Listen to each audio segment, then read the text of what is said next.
How many of you understand that the spirit of pride is very destructive? It does not care who it destroys. It does not care what marriage, what status, what's your position, your color, your race, how big your house, how big your car. It doesn't care about any of that. How you love God, the spirit of pride does not care. It is destructive. The MO of the spirit of pride is to destroy it by all means necessary. Now, we understand that arguments in a marriage does not necessarily destroy marriage, not arguments alone. There are going to be disagreements. There are going to be times that husband and wife disagree. There are going to be times that husband and wife have argument. It's not arguments that destroys the marriage. It is the spirit of pride that destroys a marriage. Now, the spirit of pride has many characteristics, and I'm going to give you a few. And it's very, very important when we examine our heart. When we examine our heart, the matters of the heart, this is where the root of the problem lies in the marriage. Pride is a spirit, just as the Word of God tells us in Isaiah chapter 14, verses 14. And this is what it says: I will be like the Most High. I will exalt myself and be like the Most High. This is what Satan, Lucifer, said. I will exalt myself and be like the Most High. And we already know and understand, because of pride, he was dethroned from his position. And the spirit of pride wants the marriage to be dethroned from its position, whether it's the wife being dethroned or the husband being dethroned from the position of spouse.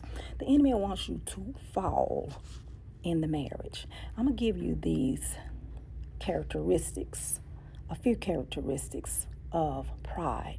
I want you to take heed. It may not be you, but at any given time that you married, whether it's 3 years, 3 weeks, 30 years, 60 years, we always want to examine our heart to make sure that the spirit of pride is not dwelling there.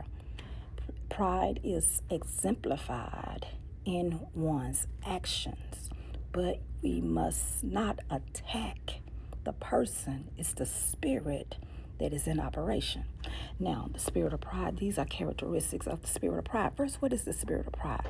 Pride is arrogance, self-centeredness, inflating the sense of one's own importance, and being inflated in one's thought of importance, like a spirit of importance. It is the inability or unwillingness to be corrected, to admit faults, admit wrongdoings or wrong behavior, criticize or devalue others. This is the spirit of pride. Insecurity, desire for recognition and control, strong resistance to authority. Now, we understand that God has made the man the head of the woman, the head of the house, and Christ is the head of the woman and the husband and the woman. However, we must understand and bring our marriage in alignment with the Word of God, even when the husband may be out of order, or when the husband ideas or thoughts may be off. This is where the helpmeet come in, the wife, the helpmeet. We have to be in a place of prayer, not attacking the husband's conversation or comment or his thoughts, but be sensitive and discerning and recognizing, I hear what you're saying. Yes, you do have an opinion, but that opinion is not going to lead you, wives, to attack your man, to attack your husband, or your husband not to attack the wife. You don't want to be combative with each other through words. Remember, argument is not what destroys a marriage. It is the spirit of pride that destroys a marriage. Other characteristics of pride, and this is the one I want to get to, is the spirit of defensiveness. That comes through the door of pride. Refusing advice or correction. When confronted, when the wife or the husband confront the spouse with corrective or constructive criticism, correction, feedback, the spouse get defensive. And this is not what you want in your marriage. When you see, recognize, and identify situations such as this, know that the spirit of pride is in operation. This is the time, yes, sit down and talk to your spouse, because sometimes people don't see their pride. But you don't want to be combative because you're dealing with a spirit. It goes beyond the person. You're dealing with that spirit. You want to stay prayerful.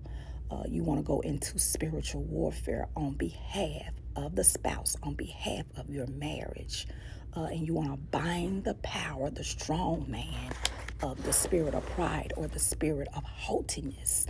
And you want to loose the spirit of humility, a humble spirit. You want to loose the spirit of humility, being humble, a contrite spirit. So you want to loose those in your marriage regarding any issue or characteristics of the spirit of pride.